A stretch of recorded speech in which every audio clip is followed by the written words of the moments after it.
may bago tayong recipe mga idol. Yan, talong, crab meat at oyster sauce. Ito ang ating sangkap: crab meat, talong, Himalayan salt, oyster sauce. Yan guys, siyempre gamit tayo ng bawang sibuyas din. Yan na, tayo ay magigisa. Madali lang to guys. Kawali, mantika, siyempre kalan. Hehehe. Gisa na natin ng sabay. Yung iba guys, unang bawang at sibuyas, sa akin sabay yan. Lagyan natin yung talong, gisa rin natin. Yan na guys, nagisa na.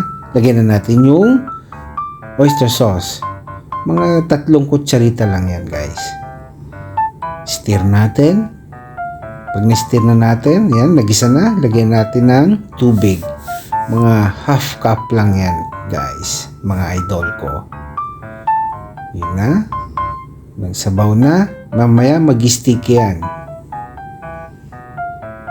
Yun na guys, kumukulo na. Lagay na natin ng crab meat. Masarap to guys. At talagang healthy. Yan, stir natin. Madali lang maluto ang crab meat guys. Kaya lagyan na natin ng Himalayan salt.